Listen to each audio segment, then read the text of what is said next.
வணக்கம். இன்றைய முக்கிய செய்திகள். புதுச்சேரியில் நாடாளுமன்ற தேர்தல் வாக்கு எண்ணிக்கை நாளை நடைபெறவுள்ள நிலையில் வாக்கு எண்ணும் 5 மையங்களில் 3 அடுக்கு போலீஸ் பாதுகாப்பு போடப்பட்டுள்ளது. புதுச்சேரியில் கடந்த ஏப்ரல் 19ஆம் தேதி மக்களவைத் தேர்தலுக்கான வாக்குப்பதிவு நடந்தது. மொத்த வாக்காளர்கள் 10,23,699. வாக்களித்தவர்கள் 8,04,277. வாக்குப்பதிவு 78.54%. இந்த வாக்குகளை எண்ண 5 மையங்கள் அமைக்கப்பட்டுள்ளன. புதுச்சேரி லாஸ்பேட்டையில் உள்ள மகளிர் பொறியியல் கல்லூரி, மோதிலால் நேரு பாலிடெக்னிக் ஆகிய 2 இடங்களில் நடக்கிறது. காரைக்கால், மாகி, ஏனமிலும் தலா வாக்கு எண்ணிக்கை மையம் என 5 மையங்கள் அமைக்கப்பட்டுள்ளன. புதுவை மாநிலத்தின் 4 பிராந்தியங்களிலும் வாக்கு எண்ணிக்கை மையங்களில் வாக்குகள் எண்ணப்படும். 3 சுற்றுகளாக வாக்குகள் எண்ணப்படும். முதல் சுற்றில் 12 தொகுதி வாக்குகள் எண்ணப்படும். 2ஆம் சுற்றில் 10 தொகுதிகளின் வாக்குகள் எண்ணப்படும். 3ஆம் சுற்றில் 8 தொகுதிகளின் வாக்குகள் எண்ணப்படும். வாக்கு எண்ணும் மையங்களுக்கு முகவர்கள் அடையாள அட்டையுடன் வர வேண்டும். அடையாள அட்டை இல்லாதவர்கள் அனுமதிக்கப்பட மாட்டார்கள். 3 அடுக்கு பாதுகாப்பு போடப்படும். வாக்கு எண்ணிக்கை வீடியோ கேமரா மூலம் பதிவு செய்யப்படும். காலை 8 மணிக்கு வாக்கு எண்ணிக்கை தொடங்கும். முதலில் தபால் வாக்குகள் எண்ணப்படும். முகவர்கள் காலை 7 மணிக்கு வாக்கு எண்ணிக்கை மையத்திற்கு வர வேண்டும். காலை 6:30 மணிக்கு எந்திரங்கள் வைக்கப்பட்டுள்ள அறையிலிருந்து முகவர்கள் முன்னிலையில் வெளியே கொண்டு வரப்படும். வாக்கு எண்ணிக்கை விவரங்கள் பொதுமக்களுக்கு தெரிவிக்க வசதி செய்யப்பட்டுள்ளது. அறிவிப்பு பலகையிலும் வாக்கு எண்ணிக்கை விவரங்கள் வெளியிடப்படும். பிற்பகலில் முன்னணி விவரங்கள் தெரியவரும். வாக்கு எண்ணிக்கை முறையாக நிறைவு பெற இரவு 7 மணி ஆகலாம். இப்பணியில் 1000 அரசு ஊழியர்களும் 800 போலீசாரும் ஈடுபட்டுள்ளனர். புதுச்சேரியில் பார்சல் சர்வீஸ் மூலம் போதைப் பொருட்கள் கொண்டு வரப்படுவதாக வந்த தகவலை தொடர்ந்து போதைப்பொருள் தடுப்பு பிரிவு போலீசார் தனியார் பார்சல் குடோனில் திடீர் சோதனையில் ஈடுபட்டதால் பரபரப்பு ஏற்பட்டது. புதுச்சேரியில் போதைப்பொருள் நடமாட்டத்தை தடுப்பதற்காக ஆபரேஷன் திரிசூல் என்ற அமைப்பை தொடங்கி புதுச்சேரி போலீசார் பேருந்து நிலையம், ரயில்வே நிலையம் மற்றும் பல்வேறு கடைகளில் அவ்வப்போது சோதனைகளை மேற்கொண்டு கஞ்சா உள்ளிட்ட தடை செய்யப்பட்ட போதைப் பொருட்களை போலீசார் பறிமுதல் செய்து வருகின்றனர். இந்நிலையில் புதுச்சேரியில் உள்ள பார்சல் நிறுவனத்தின் மூலம் புதுச்சேரியில் கஞ்சா உள்ளிட்ட போதைப் பொருட்கள் கொண்டு வரப்படுவதாக போலீசாருக்கு ரகசிய தகவல் வந்தது. இதனையடுத்து போதைப்பொருள் தடுப்பு பிரிவு இன்ஸ்பெக்டர் தனசேகரன் தலைமையிலான போலீசார் மோப்பனாய் பைரவா உதவியுடன் 100 அடி சாலையில் உள்ள தனியார் பார்சல் சர்வீஸ் குடோனில் அதிரடி சோதனையில் ஈடுபட்டனர். அப்போது வாடிக்கையாளர்கள் பதிவு செய்த பார்சல்களையும் டெலிவரி செய்ய வைக்கப்பட்டிருந்த பார்சல்களையும் ஒவ்வொன்றாக சோதனை மேற்கொண்டனர். மேலும் சந்தேகத்திற்கிடமாக பார்சல்கள் வந்தால் உடனடியாக காவல் நிலையத்திற்கு தகவல் தெரிவிக்க வேண்டும் என்று ஊழியர்களிடம் அறிவுறுத்தியிருந்தனர். வானூர் அருகே காற்றால் வீட்டின் மேல் சாய்ந்த செல்போன் டவரால் பரபரப்பு. விழுப்புரம் மாவட்டம் வானூர் அடுத்த கலைவாணர் நகர் பகுதியைச் சார்ந்தவர் ஆனந்த். இவர் மருத்துவராக முண்டியம்பாக்கம் மருத்துவமனையில் வேலை செய்து வருகிறார். இந்நிலையில் நேற்று முன்தினம் வானூர் மற்றும் சுற்று வட்டார பகுதிகளில் பலத்த சூறைக்காற்றுடன் மழை பெய்தது. மழை பெய்ததால் கலைவாணர் நகர் பகுதியில் உள்ள ஆனந்த் வீட்டிற்கு அருகே இருந்த செல்போன் டவர் பலத்த காற்றால் ஆனந்த் வீட்டிற்கு மேலே சரிந்து விழுந்தது. இதில் ஆனந்த் வீட்டின் மேலே உள்ள தண்ணீர் தொட்டி மற்றும் சுற்றுச்சுவர் ஆகியவை உடைந்து நொறுங்கியது. அதிர்ஷ்டவசமாக இதில் உயிர் சேதம் எதுவும் ஏற்படவில்லை. மேலும் சம்பவம் நடந்து 2 தினங்கள் ஆகியும் செல்போன் நிறுவனம் அதை சரி செய்யாமல் அலக்கழித்து வருவதாக மருத்துவர் ஆனந்த் ஆரோவில் காவல் நிலையத்தில் புகார் அளித்தார். புகாரின் பேரில் ஆரோவில் போலீசார் விசாரணை நடத்தி வருகின்றார்கள். கலைஞர் பிறந்த நாளை முன்னிட்டு கலைஞரின் இலவச வண்ண தொலைக்காட்சி பெட்டியாலேயே கலைஞர் படத்தை வரைந்த ஓவியர் ஆசிரியர். கள்ளக்குறிச்சி மாவட்டம் திருக்கோவிலூர் அடுத்த சிவனார்தாங்கல் கிராமத்தில் உள்ள ஊராட்சி ஒன்றிய நடுநிலைப்பள்ளியில் பகுதி நேர ஓவிய ஆசிரியராக பணிபுரியும் மணலூர்பேட்டை சேர்ந்த சு. செல்வம் அவர்கள் கலைஞர் பிறந்தநாளை முன்னிட்டு வாழ்த்து தெரிவிக்கும் விதமாக கலைஞரின் இலவச வண்ண தொலைக்காட்சி பெட்டி திட்டத்தை குறிக்கும் விதமாக கலைஞரின் இலவச வண்ண தொலைக்காட்சி பெட்டியாலேயே கலைஞர் படத்தை வரைந்தார். தமிழகத்தின் முதலமைச்சராக இருந்த திரு கருணாநிதி அவர்கள் தமிழகத்தில் இருக்கக்கூடிய அனைத்து குடும்ப அட்டைதாரர்களுக்கும் இலவசமாக வண்ண தொலைக்காட்சி பெட்டியினை வழங்கிடும் திட்டத்தை கொண்டு வந்தார். அதன்படி அனைத்து குடும்ப அட்டைதாரர்களுக்கும் இலவசமாக வண்ண தொலைக்காட்சி பெட்டி வழங்கப்பட்டது. அப்போதெல்லாம் தொலைக்காட்சி என்பது அரிதாக பணக்காரர்களின் வீடுகளில் மட்டுமே இருக்கக்கூடிய ஒன்று. அக்கம் பக்கத்தில் இருப்பவர்கள் தொலைக்காட்சியை காண வேண்டுமெனில் ஒரு சில வீட்டில் இருக்கும் தொலைக்காட்சியை அந்த வீட்டின் ஜன்னல் வழியாக காண காத்து கிடப்பவர்கள் பெரும்பாலும் ஏழைகள். கலைஞர் அவர்களின் இலவச வண்ண தொலைக்காட்சி பெட்டியின் மூலம் அதிக விவரங்களை அறிந்து கொள்ள முடிந்தது. ஏழை பணக்காரன் என்கிற பாகுபாட்டை உடைத்து அனைத்து மக்களும் தொலைக்காட்சியினை கண்டு ரசித்தனர். யார் வீடுகளின் முன்னாலும் காத்து கிடக்காமல் சமூக மாற்றத்தை ஏற்படுத்திய இலவச வண்ண தொலைக்காட்சி பெட்டி வழங்கும் திட்டம் என்பது கலைஞர் ஒருவரால் மட்டுமே கொண்டுவரப்பட்ட மாபெரும் திட்டம். ஏழை எளிய மக்களுக்கான கலைஞரின் மகத்தான இந்த திட்டத்தை கொண்டு ஓவியர் ஆசிரியர் செல்வம் அவர்கள் கலைஞர் பிறந்த நாளுக்கு அவருக்கு வாழ்த்து தெரிவிக்கும் விதமாக தொலைக்காட்சியை நீர் வண்ணத்தில் தொட்டு கலைஞரின் இலவச வண்ண தொலைக்காட்சி பெட்டியாலேயே கலைஞர் படத்தை 5 நிமிடங்களில் ஓவியர் ஆசிரியர் செல்வம் வரைந்தார். இந்த ஓவியத்தை கண்ட பொதுமக்கள் ஓவியர் ஆசிரியர் செல்வத்தை பாராட்டினார்கள். கோடை விடுமுறையை முன்னிட்டு காரைக்கால் கடற்கரையில் ஏராளமான சுற்றுலா பயணிகள் தங்களது குடும்பத்தோடு குளித்து மகிழ்ந்தனர். கோடை விடுமுறையை முன்னிட்டு சுற்றுலா பயணிகள் சுற்றுலா தலம் மற்றும் கடற்கரைக்கு சென்று வருகின்றனர். இந்த நிலையில் புதுச்சேரி மாநிலம் காரைக்கால் மாவட்டத்தில் உள்ள கடற்கரையில் கோடை விடுமுறையை முன்னிட்டு இன்று ஆயிரக்கணக்கான சுற்றுலா பயணிகள் வருகை தந்து கடலில் குளித்து மகிழ்ந்தனர். இதில் காரைக்கால் மட்டுமல்லாமல் அருகில் உள்ள நாகை, திருவாரூர், மயிலாடுதுறை மாவட்டத்தைச் சேர்ந்த பொதுமக்கள் மற்றும் சுற்றுலா பயணிகள் என ஆயிரக்கணக்கானோர் தங்களது குடும்பத்தோடு வருகை தந்து கடல் நீரில் குளித்து மகிழ்ந்தனர். மேலும் சுற்றுலா பயணிகள் வருகையை முன்னிட்டு கடற்கரை முழுவதும் காரைக்கால் போலீசார் பல்வேறு பகுதிகளில் தீவிர பாதுகாப்பு பணியில் ஈடுபட்டனர். தமிழக முன்னாள் முதலமைச்சர் டாக்டர் கலைஞர் கருணாநிதி அவர்களின் 101வது பிறந்தநாள் விழாவை முன்னிட்டு மங்கலம் தொகுதி முழுவதும் திமுக நிர்வாகிகள் சார்பில் அன்னதானம் வழங்கி கொண்டாடப்பட்டது.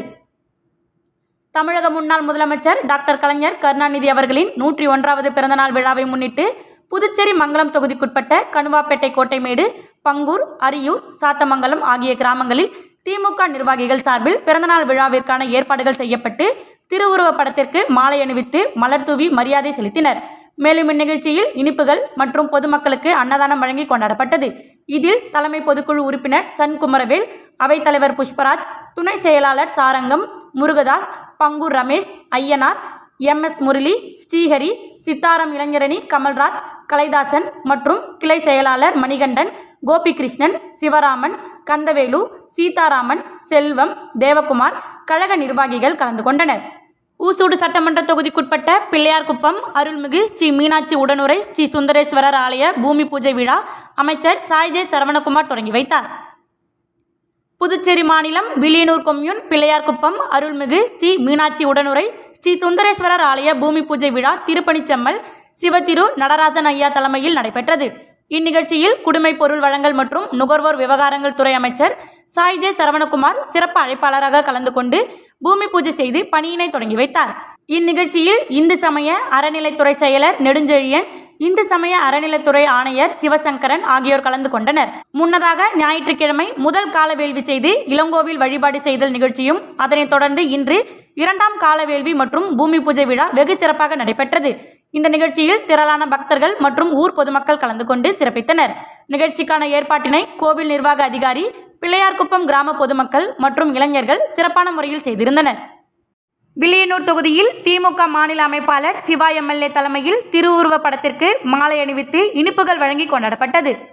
தமிழக முன்னாள் முதலமைச்சர் முத்தமிழறிஞர் டாக்டர் கலைஞர் கருணாநிதி அவர்களின் பிறந்த நாளை முன்னிட்டு புதுச்சேரி திராவிட முன்னேற்றக் கழக மாநில அமைப்பாளரும் சட்டப்பேரவை எதிர்க்கட்சி தலைவரும் வில்லியனூர் தொகுதியின் சட்டமன்ற உறுப்பினருமான சிவா MLA அவர்களின் தலைமையில் வில்லியனூர் பகுதியில் உள்ள அண்ணா சிலைக்கு மாலை அணிவித்தும் வில்லியனூர் திமுக தொகுதி செயலாளர் மணிகண்டன் முன்னிலையில் அலங்கரித்து வைக்கப்பட்டிருந்த டாக்டர் கலைஞர் அவர்களின் திருவுருவப் படத்திற்கு மாலை அணிவித்து மலர் தூவி மரியாதை செலுத்தியதைத் தொடர்ந்து பொதுமக்களுக்கு இனிப்புகள் வழங்கி கொண்டாடினர்.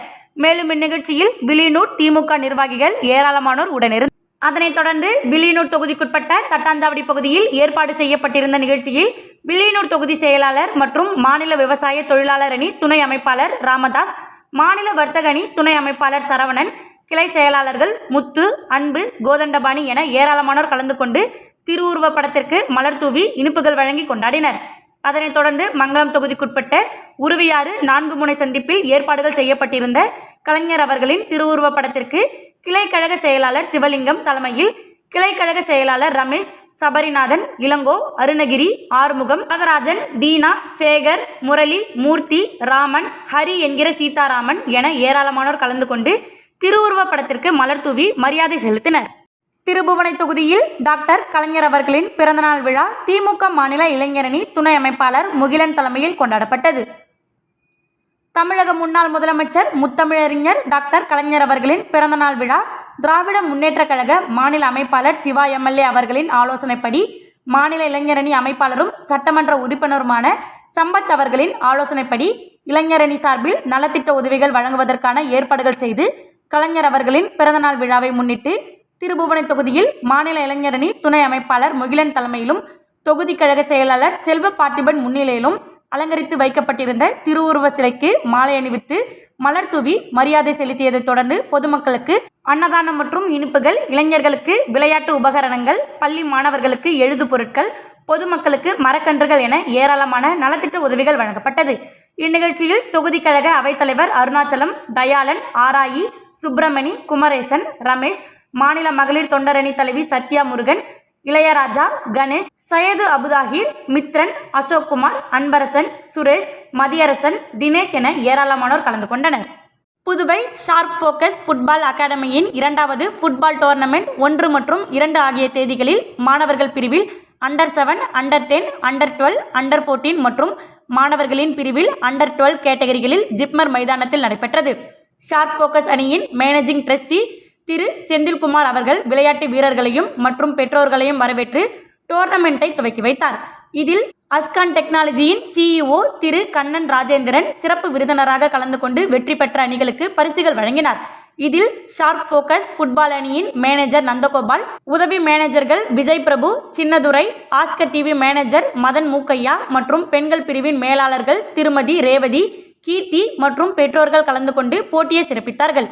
மேலும் இதில் பார்வையாளர்களுக்கு சிறப்பு பரிசுகளும் வழங்கப்பட்டது. ஷார்ப் ஃபோக்கஸ் அண்டர் 12 பிரிவில் மகளிர் அணி முதல் பரிசினை தட்டி சென்றது. புதுச்சேரி உருளையான்பேட்டை தொகுதிக்குட்பட்ட முல்லை நகரில் அரசு அனுமதியின்றி சட்டவிரோதமாக செயல்பட்ட விடுதிக்கு நகராட்சி அதிகாரிகள் அதிரடியாக சீல் வைத்தனர். புதுச்சேரியில் வார இறுதி நாள்களில் வெளிமாநில சுற்றுலா பயணிகள் அதிக அளவில் வந்து செல்வதால் குடியிருப்பு வீடுகளை விடுதிகள் போல மாற்றி சிலர் வருவாய் ஈட்டி வருகின்றனர். இதுபோன்ற அனுமதி பெறாத விடுதிகளில் தங்குவோரால் அந்த பகுதி பொதுமக்களுக்கு இடையூறு ஏற்படுவதாக புகார் எழுந்துள்ளது. இந்த நிலையில் உருளையான்பேட்டை தொகுதிக்குட்பட்ட முல்லைநகர், மலர்வீதி பகுதிகளில் உள்ள அடுக்குமாடி குடியிருப்புகளில் குறிப்பிட்ட வீடுகளை அரசின் அனுமதி பெறாமல் விடுதியாக மாற்றி வாடகைக்கு விட்டுள்ளனர். இதுகுறித்து அப்பகுதி மக்கள் அளித்த புகாரின் பேரில் சில தினங்களுக்கு முன்பு உருளையான்பேட்டை போலீசார் அங்கு தங்கியிருந்த சுற்றுலா பயணிகளை வெளியேற்றி விடுதியின் உரிமையாளர் ஹஜா மொய்தீனுக்கு எச்சரிக்கை விடுத்தனர். இந்த நிலையில் அப்பகுதி மக்களின் தொடர் புகாரினை தொடர்ந்து புதுச்சேரி நகராட்சி ஆணையர் கந்தசாமி உத்தரவின் பேரில் வருவாய் அதிகாரி பிரபாகர் தலைமையில் நகராட்சி ஊழியர்கள் சம்பந்தப்பட்ட விடுதிக்கு சென்று முதல் மாடியில் வாடகை விடப்பட்டிருந்த அறைகளுக்கு சீல் வைத்தனர். மேலும் நகராட்சியின் அனுமதியின்றி விடுதிகள் செயல்பட்டால் கடுமையான நடவடிக்கை எடுக்கப்படும் என எச்சரிக்கை விடுத்துள்ளனர். புதுச்சேரி அருண் சர்மா சேரிட்டபிள் ட்ரஸ்ட் நிர்வாக இயக்குனரும் பாஜக பிரமுகருமான IGV பிரபாதேவி வீரராகு பிறந்தநாளை முன்னிட்டு புதுச்சேரி முதலமைச்சர் ரங்கசாமி நேரில் சென்று பூங்கொத்து கொடுத்து சால்வை அணிவித்து பிறந்தநாள் வாழ்த்து தெரிவித்தார். அருண் சர்மா சேரிட்டபிள் ட்ரஸ்ட் நிர்வாக இயக்குனரும் பாஜக பிரமுகருமான IGV பிரபாதேவி வீரராகு பிறந்தநாளை முன்னிட்டு மணக்குள விநாயகருக்கு காலை சிறப்பு அபிஷேக ஆராதனைகள் நடைபெற்றது. அதனைத் தொடர்ந்து தங்கத்தேர் இழுத்து சிறப்பு வழிபாடு செய்தனர். அதனைத் தொடர்ந்து புதுச்சேரி மாநிலம் முழுவதும் உழவர்கரை தொகுதி முழுவதும் பல்வேறு இடங்களில் அன்னதானம் மற்றும் நலத்திட்ட உதவிகள் வழங்கப்பட்டது. இதனிடையே அருண் சர்மா சேரிட்டபிள் ட்ரஸ்ட் நிர்வாக இயக்குனர் IG பிரபாதேவி வீரராகு பிறந்தநாள் விழா ஹோட்டல் அகார்டில் நடைபெற்றது. இதில் புதுச்சேரி முதலமைச்சர் ரங்கசாமி கலந்து கொண்டு பிரபாதேவி வீரராகுவிற்கு சால்வை அணிவித்தும் பூங்கொத்து கொடுத்தும் பிறந்தநாள் வாழ்த்து தெரிவித்தார். அதனைத் தொடர்ந்து பிரபாதேவி வீரராகு முதலமைச்சர் ரங்கசாமியிடம் ஆசி பெற்றார். இதில் திரளான அருண் சர்மா சேரிட்டபிள் ட்ரஸ்ட் நிர்வாகிகள் மற்றும் புதுச்சேரி மாநில பாஜக நிர்வாகிகள் கலந்து கொண்டனர். அதனைத் தொடர்ந்து அமைச்சர்கள், சட்டமன்ற உறுப்பினர்கள் மற்றும் பாஜக மாநிலம் மற்றும் தொகுதி நிர்வாகிகள், சமூக அமைப்பை சார்ந்த நிர்வாகிகள் என பலர் கலந்து கொண்டு IG பிரபாதேவி வீரராகுவிற்கு சால்வை அணிவித்தும் பூங்கொத்து கொடுத்தும் தொடர்ந்து பிறந்தநாள் வாழ்த்துக்களை தெரிவித்தனர். இத்துடன் செய்திகள் நிறைவடைகின்றது. நன்றி, வணக்கம்.